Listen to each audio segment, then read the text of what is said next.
I've got to fly to Phoenix tonight. Well, maybe that little girl will be able to identify him. Just write your address down here, will you? How many apartments are there in this house, Miss Hendricks? Only two. This one and the one upstairs.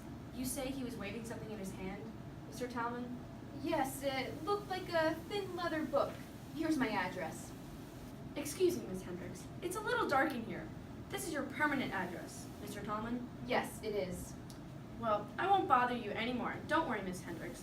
If your husband does find anything else missing, he'll let me know, I'm sure.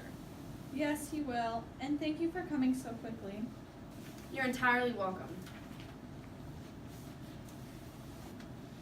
Hello? Yes. Just a moment, please. Sergeant Carliano. I'll get him. Sergeant, you're wanted on the phone. Sorry, Miss Hendricks. This is going to be one of those days. Carlano? Yes, Lieutenant. You mean he just walked in? A doll? Have you told him yet? Give me a few minutes. Sure, I understand. Did they find that old man? Miss Hendricks, maybe I should mention one thing while I'm here. I didn't want to alarm you, but a woman was found just outside here this morning. Yes, I know. You say you knew her? Oh, no. I just heard about it on the radio. Oh, I see. Your husband didn't know her by any chance. No. Of course he didn't. I'm sorry, Mr. Tallman. We've been told to make inquiries. Did you hear anything peculiar last night, Miss Hendricks? No, we didn't. But we were out most of the evening. Oh, I see. And you and Mr. Hendricks were together all evening, I suppose? No. I went to a movie for about an hour while he was working in his studio. Was anyone else with him? Hey, what is this? No. He was supposed to have photographed someone, but he never... Are you questioning Mrs. Hendricks for any particular reason? I'm not questioning her, Mr. Tallman. Then why are you taking notes? Mike! I am not taking notes. I was only checking to see What? if there was anything else I did want to ask. Well, if there is, I suggest you wait till Mr. Hendricks returns home. Now look, I'm allowed to talk, aren't I? Talk, yes, but Mrs. Hendricks doesn't have to answer any questions if she doesn't want to. And if they didn't teach you that at police school, read the Constitution. Okay then, no more questions. Have they found that old man yet? Mr. Tallman, you're not a lawyer by any chance. No, I'm not, but... No, I didn't think you were. Well, a fat lot of help he was. That old man could be in New Jersey by now. Mike, is this room very dirty? No, why? That sergeant kept dusting everything. Didn't you notice? No. Did he? All around the refrigerator and in that corner. Oh, I'll get it. He's probably thought of some more silly questions. Good afternoon, Mr. Hunt. No, Mr. and Mrs. Hendricks live here. Hendricks, I beg your pardon, but this is 27B Grogan Street. Yes, but... My name is Rode, Harry Rode, Jr. May I ask if any elderly gentleman dropped by today? Well, I don't know if he dropped by exactly. He... Mr. Hendricks, if I may come in for a moment. You see, that was my father. Yes, please come in. Thank you. Mr. Rope, Mrs. Hendricks is blind. Oh, I understand, thank you. Mike! Yes, you all right? Yes, I'm sorry. Mr. Rowe? I'm so very sorry this happened, Mrs. Hendricks. I do hope my father wasn't rude in any way. Well, now, he opened all the drawers in the bedroom. Was that rude, do you think? Oh my goodness, but let me reassure you, this is not as serious a matter as you may think, Mr. Hendricks. My name is Tallman. I'm a friend of Mr. Hendricks. Mr. Talman, my father may appear a little erratic at times, but I assure you he would never... Harm anyone? Certainly not. But he just told Mrs. Hendricks that if...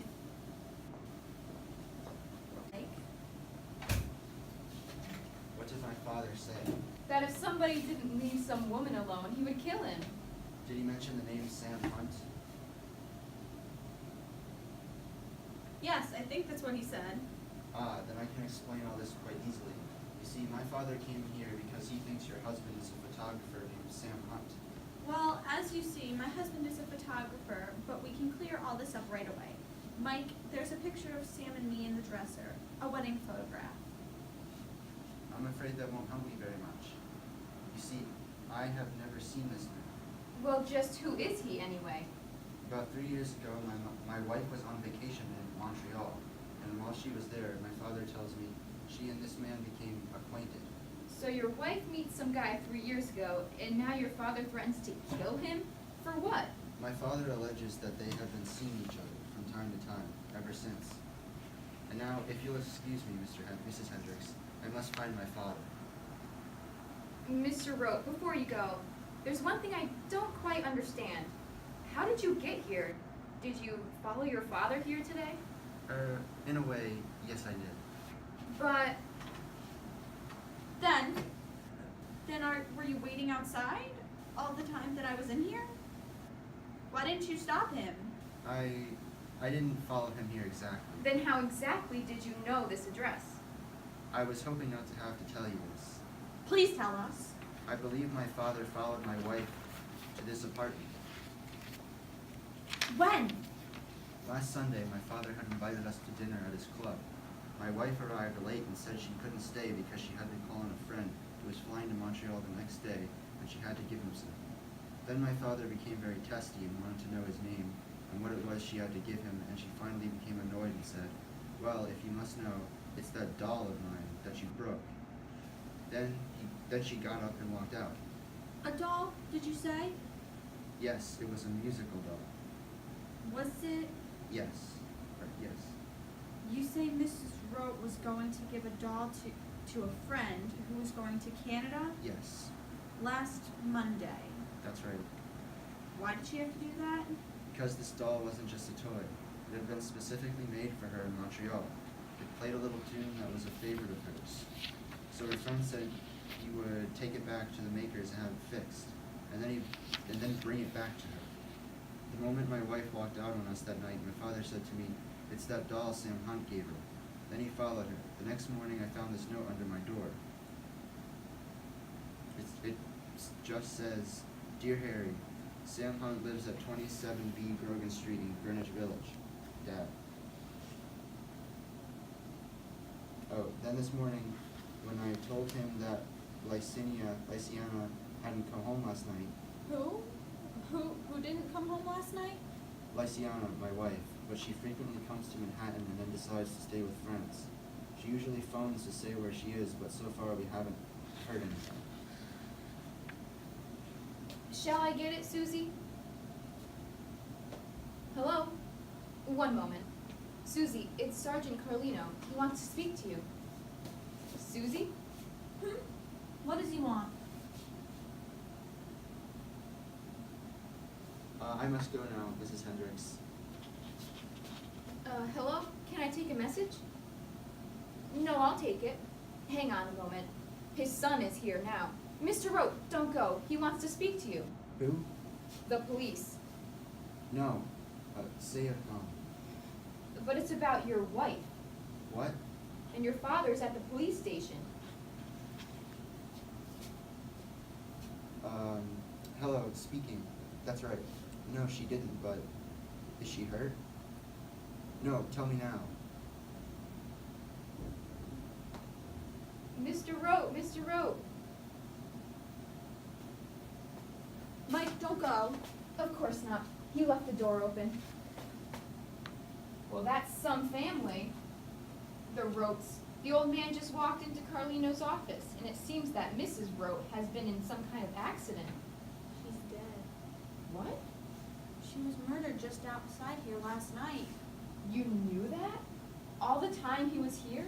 I only realized when he spoke on the phone just now. The sergeant must have told him. It was on the radio. I think they even mentioned her name, only I wasn't listening properly. Mike, could you phone the bus station at Asbury Park and ask them to get Sam to phone me immediately? Sure I will. But look, you're not worrying about anything that old man is going to say. He's obviously nuts. But there's something you don't know, Mike. Sam did bring a child's doll back from Canada. But it can't be the same. Exactly like the one he described just now. I was trying to help him unpack, and I must have knocked it off the bed because it played a few notes. so I picked it up and said, "Ah, surprise," or something like that. I thought it was a present for me. But Sam said, no, it was for a little girl who was in a hospital. Some woman he met at the airport in Montreal had asked him to bring it here for her. Someone he said he'd never met before. And so Sam took it to the hospital. No, this woman, it must have been Mrs. Rowe. She came here last night, that night to pick it up, but Sam couldn't find it. It must still be here somewhere. And that Italian woman who didn't turn up last night, Luciana, that was Mrs. Rowe too. Now just take it easy, Susie. Suppose Sam did know her. That's not so serious. Mike, can you see a photograph of Sam and me? It should be on the dresser. It's a wedding photograph in a leather frame. Not on the dresser. Oh, that's what the old man was carrying when he left the house. He's taken a photograph of Sam to police. Then let's phone Carlino and tell him. No, we mustn't say anything to the police. The sergeant mentioned a doll when he was on the phone, don't you remember? And all those questions about where Sam was last night and about the murdered woman, the police must think he killed her.